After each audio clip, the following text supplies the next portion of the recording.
You missed it. I was like, but you'll see it when you watch it back. You just go.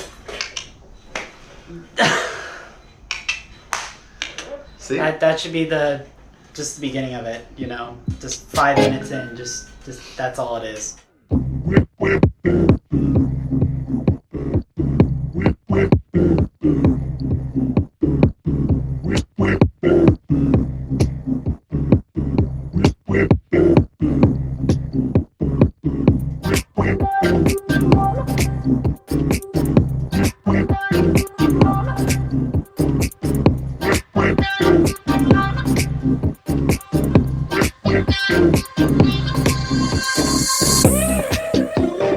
Neighborhood, I Henry. Welcome back to another episode. Today we have a special guest, Chris. Hi. Chris, would you like to introduce yourself? Hi, I'm Chris. I'm a friend of Henry, and he's my favorite person. There you go. Or actually, he put himself in my phone as favorite associate. So that's when I get a text or a phone call, it says favorite associate. So that's how it works. You're welcome. Thank you. Okay, so what we have is we've had the same phone for about a year now. The iPhone XS Max. I have it in gold. Chris here has it in space gray. And since we've had it for the same amount of time, what I wanted to do was ask him 4 questions on really his personal opinion on what it was like having the iPhone XS Max. And I think, if I'm not mistaken, we're both considering upgrading next month. Yeah, thinking about it. So now is a good time to say, like, okay, what was good about the phone for those who maybe don't want to upgrade to that. Yeah. So let's go ahead and get started with the first question. And by the way, I have not seen or heard these questions until right now. So here we go. Yep, you're going to have no idea what's going on. It's fine. It's good. All right, so the first question. What is one word that describes your experience using the iPhone XS Max and why? One word and then why? Yeah. Can it be a compound word? Sure. I would say, I don't even know if it's a compound word, but it might be 2 words. Okay. All-encompassing. And when I would say all-encompassing, because for what the phone is designed to do, there's nothing this phone won't do. When the iPhone 10 came out, I loved it, but I was coming from a 7 Plus down to a 10, while the overall size of the phone was bigger. The screen was smaller.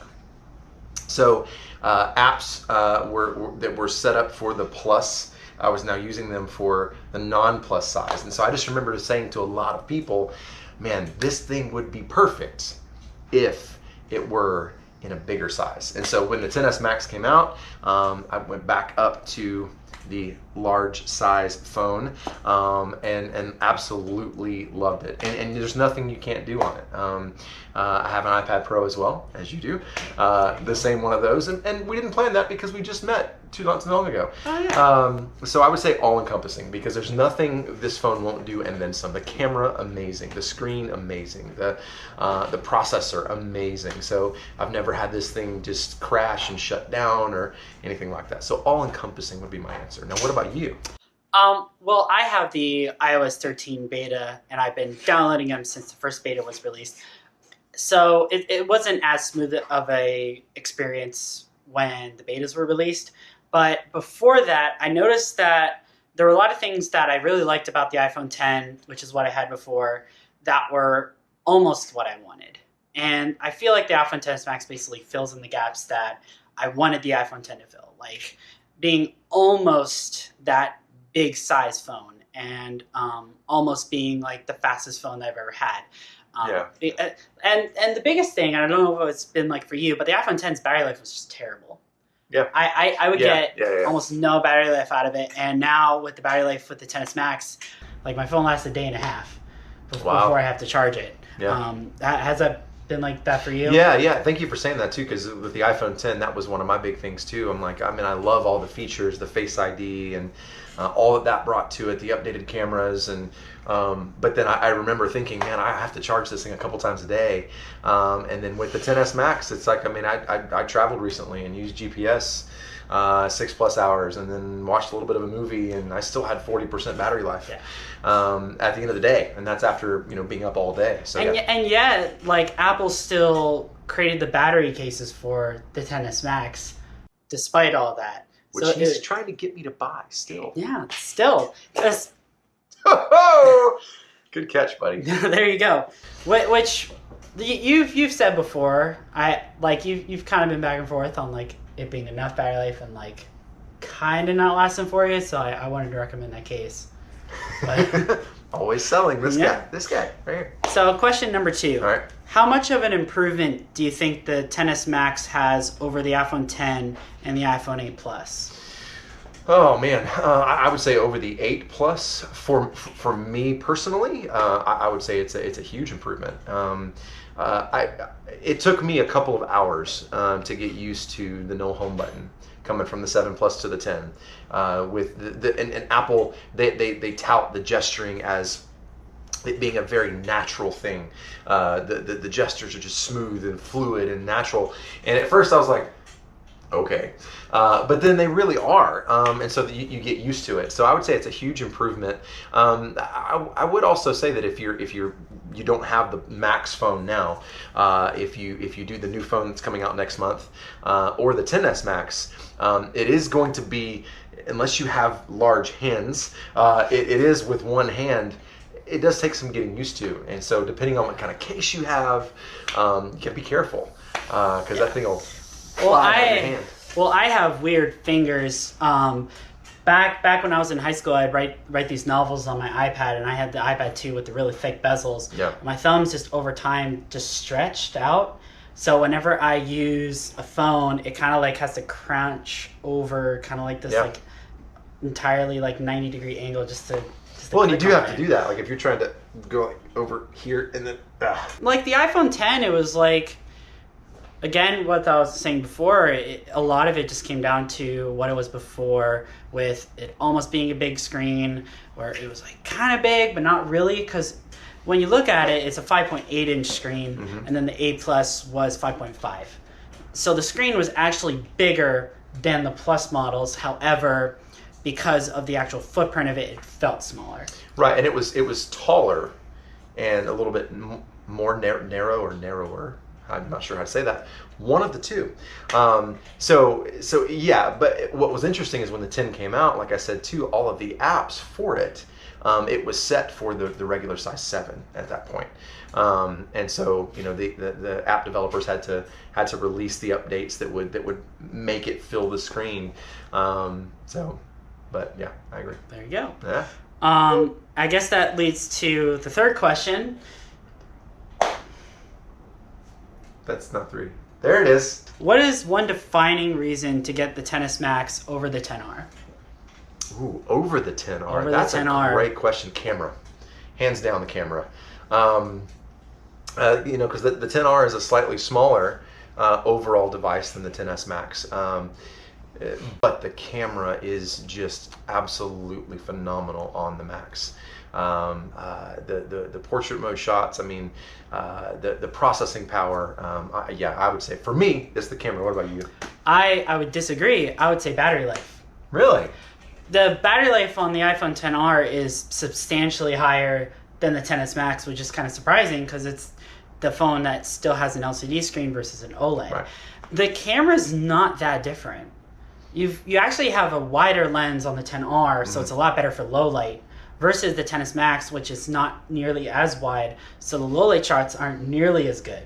I learned. So if you're really big on like taking a lot of video or a lot of night shots, you're gonna want the R. It's gonna have better low light shots. But if you're looking for something more of like the best screen phone, or you take a lot of pictures of your dog, I would see why you'd want the XS Max.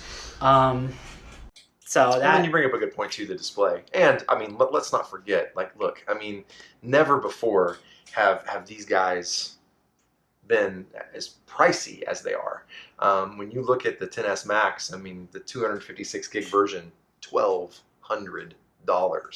Now, if you're like us and you upgrade every year, you don't end up paying that amount, which is good. Yes. But at the same time, I know a lot of people who have said, hey, I just don't want to pay that either on a monthly basis or at all.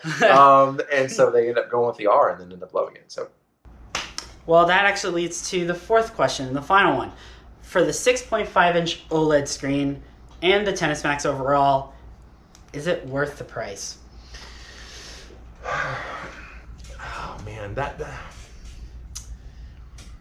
that price? It Is it depends. worth It just depends on your personal preferences. What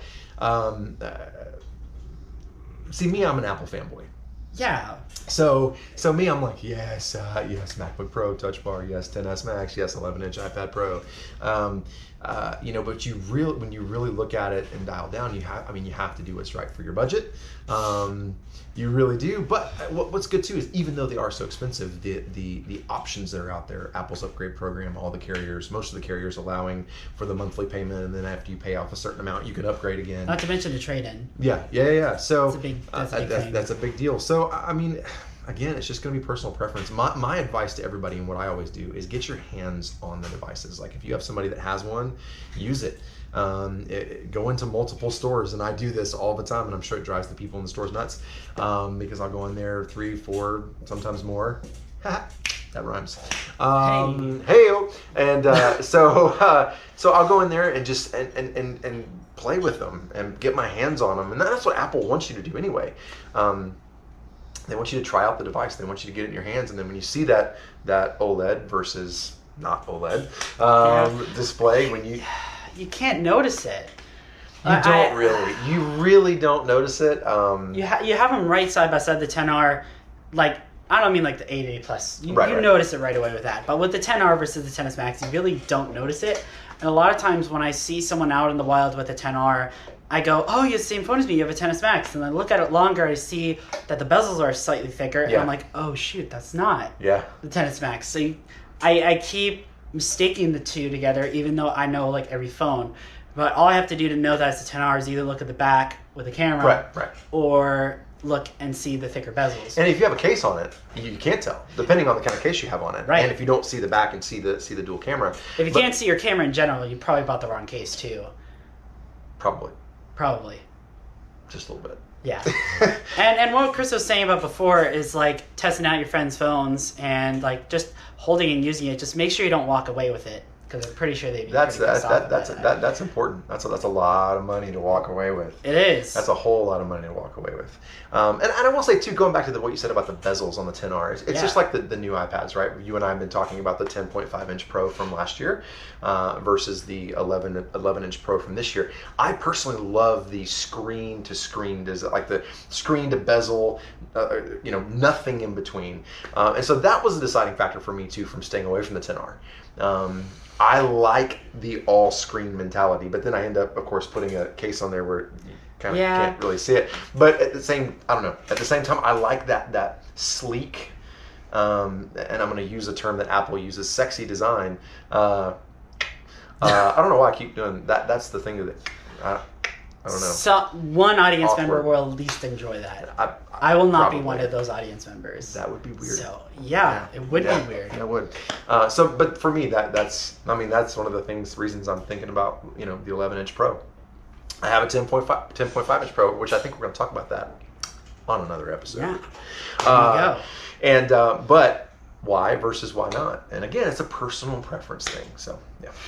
Well, that pretty much does it for today's episode. If you like Chris or like this video, go ahead and like in the